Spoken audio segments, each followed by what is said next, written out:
नमस्कार, जयश्री कांबळे रेसिपी चॅनलमध्ये तुमचं खूप खूप आज स्वागत आहे. आज मी वेगळीच चकली करणार आहे. तर त्यात मी बटाटे घालून चकली अशी करणार आहे वेगळ्या पद्धतीने. चला मग त्यासाठी लागणारे साहित्य आणि ती कशी बनवायची ती पण बघूया. तर रेसिपीला सुरुवात. हे बघा, चकली बनवण्यासाठी मी सगळ्यात आधी बटाटे उकडून घेतलेले आहे, साल काढून घेतलेले आहे बघा. आता ही थोड्या वेळ बारीक म्हणजे थोड्या वेळ ना ही बाजूला ठेवून देऊया. हे बघा, चकली करण्यासाठी मी भाजकी डाळ घेतलेली आहे. डाळ निवडून घेतलेली आहे चांगली स्वच्छ. मी 1 वाटीभर डाळ घेतलेली आहे. मिक्सरचं भांडं घेतलेलं आहे. ह्याच्यात मी अगोदरच ती एक डाळ बारीक केलेली आहे. आता ह्याच्यात ही डाळ टाकून घ्यायची, एकदम बारीक करून घ्यायची. हे बघा, एक चाळण घेतली. आता ही डाळ बारीक केलेली आहे ना, यात टाकून घ्यायची, चाळून घ्यायची.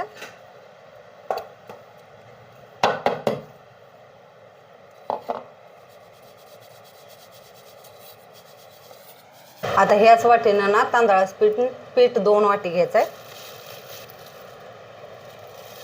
2 वाटी होईल एवढं पीठ घ्यायचं आहे तांदळाचं. हे बघा, 2 वाटी मी तांदळाचं पीठ घेतलेलं आहे. आता हे पण चाळून घ्यायचं. आता याच्यामध्ये काही साहित्य टाकून घेऊया. थोडीशी हळद, जास्त हळद टाकू नका नाहीतर कडू होईल. थोडीशी हळद टाकलेली आहे. थोडीशी जिरे पावडर, थोडीशी धने पावडर, थोडासा वावा हातावर हे करून टाकायचा आहे, चोळून थोडं टाकायचं, जास्त नाही वावा टाकायचा. थोडंसं मीठ चवीपुरतं बरं का, चवीपुरतंच टाका, जास्त नाही. खराट झाले तर काही उपयोग होणार नाही. तिखट तुमच्या आवडीनुसार टाका. हे बघा, मी 1 चमचा तिखट टाकलेलं आहे. अजून थोडंसं टाकते. चकली कशी थोडीशी तिखट असली ना खायला मस्त लागते. थोडंसं तीळ टाकते. हे बघा, 2 चमचे खायचे पोहे आहे ना तेवढं तीळ टाकायचं. आता हे हाताने मिक्स करून घ्यायचं. सगळं साहित्य याच्यात मिक्स करून घ्यायचं हाताने. मस्त अशी खायला लागते. उन्हाळ्यात कसं पोरं घरी असतात ना, मग काय तर चटपटीत खायला म्हणून मी चकली केलेली आहे. हे बघा, सगळं मिक्स करून घेतलेलं आहे. आता ही थोड्या वेळ बाजूला ठेवून देऊया. हे बघा, शिजवलेल्या बटाट्याचे मी काप करून घेतलेले आहे. ते म्हणजे मिक्सरमध्ये टाकून बारीक करायचे. हे बघा, मिक्सरचं भांडे घेतलेलं आहे. मिक्सरच्या भांड्यात आधी डाळ मी बारीक करून घेतली ना, त्यामुळं काय होत नाही. आता या सगळे मी बटाटे टाकून घेणार आहे. उकडलेले बटाटे घ्यायचे बरं का. थोडंसं पाणी टाकायचं लेणार. आता हे मिक्सरला बारीक करून घ्यायचं.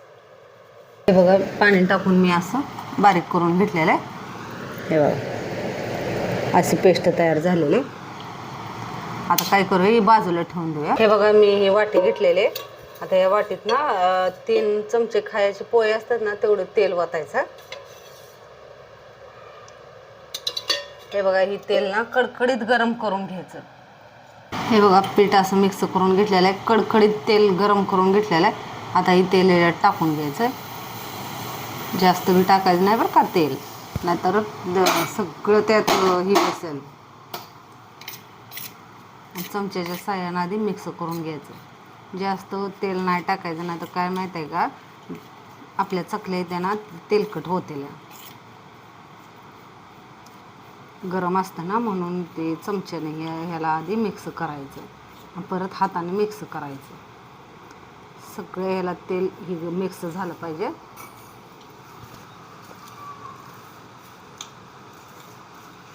बघा, असं मिक्स करून घ्यायचं सगळ्या ह्याला तेल.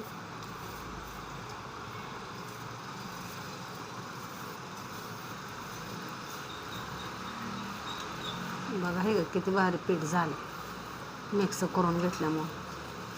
सगळं तिखट मीठ पण त्या पिठाला लागलं जातं आणि तेल पण पिठाला लागलं जातं. चांगलं मिक्स करून घ्यायचं. हे बघा, अशा पद्धतीने.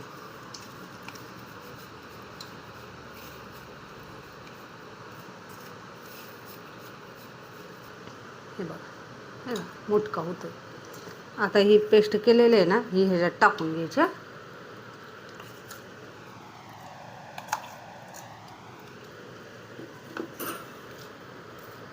पाणी लागलं तरच टाकायचं, नाही लागलं तर मग ह्यातच मळून घ्यायचं. पाण्याची आवश्यकता असेल तरच पाणी हे करा.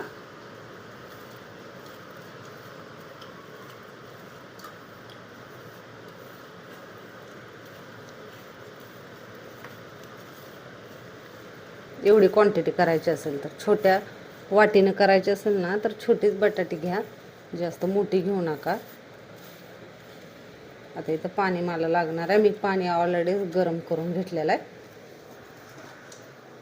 थोडं थोडं पाणी टाकून यात हे करायचं आहे. जरा गरम पाणी आहे त्यामुळे मी थोडंसं वत्ते असं. हे बघा अशा पद्धतीने पीठ मळून घेतलेलं आहे. लोण्यासारखं पीठ झालेलं आहे. आणि चाखून बघायचं आहे बरं का, मीठ किंवा चटणी कमी आहे का. तिखटा मीठाने चांगलं असेल ना तर चकली खायला मस्त लागते. थोडंसं मीठ कमी होतं, मी चाखून बघितलं तर मीठ टाकलेलं आहे. तर तुम्ही पण चाखून बघा, अंदाज लगी होत नाही. आता ही काय करते, झाकून ठेवते थोड्या वेळ बाजूला. हे बघा, ही काठी शेवची भिंगरे घेतलेले अशा पद्धतीने. इकडून असं टोक असलं ना हे आत टाकून द्यायचे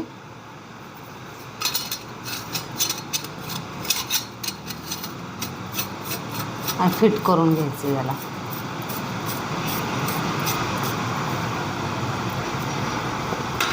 थोडंसं तेलाचा हात पुसायचा म्हणजे चिटकणार नाही पिठा.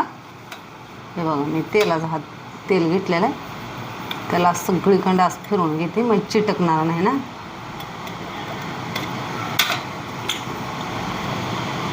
हे बघा अशा पद्धतीने.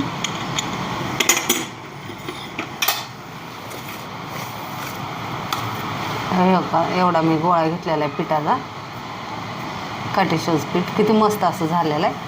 आता हे याच्यात टाकून घ्यायचं आहे. अजून थोडंसं टाकते, जेवढं बसेल ना तेवढंच टाकायचं. शेवगा मोठा असल्यामुळे जरा जास्त पीठ बसते. हे बघा, आता ही साचा बंद करून घ्यायचा. उन्हाळ्यात मुलांना सारखं लागतं ना काय चटपटीत खायला, त्यासाठी मी हे केलेलं आहे. काटीशेव वेगवेगळ्या पद्धतीने करायचे.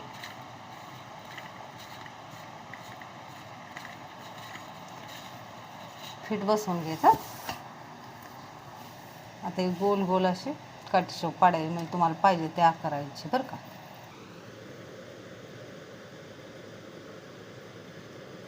लय लहान बी करू नका, 2-3 तर आकडा आलं पाहिजे ते बरं का. हे बघा असं.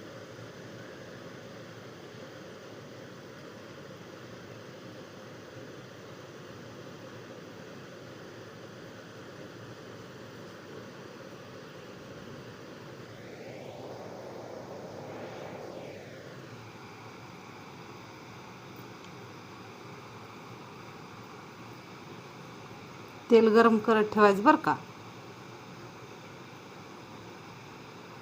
म्हणजे पटकन सोडता येते त्या.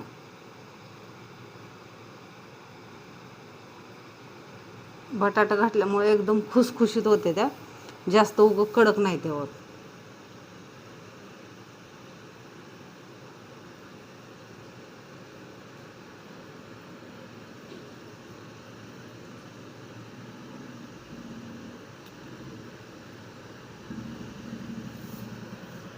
तेल गरम झालेलं बघा. तेल मी आधीच गरम करून घेतलेलं आहे. त्या तेलामध्ये मी थोडंसं पापड अगोदर तळून घेतलं होतं, उडदाचे पापड. आता हे बघा, हे असं टाकायचं.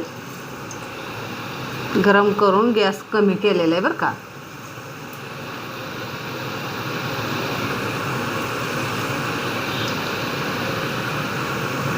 हळू टाकायचं, तोंडावर येईल याची काळजी घ्या बरं का.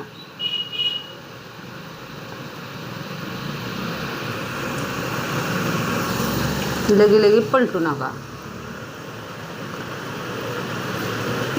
हे बघा 2 मिनटं झालेले. आता पलटून घ्यायचे,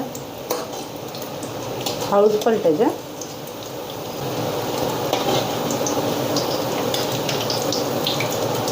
आणि टाकल्या ना गॅस थोडा फुल करायचा, नाहीतर तेलात इरगळत्याला. परत गॅस कमी करायचा. असं करायचं, कमी जास्त असं गॅस करायचा. म्हणजे काय आहे की तसं तेलात टाकून ठेवलं ना, गरम तेल आहे म्हणून, तर इतळून जाते त्या तेलात.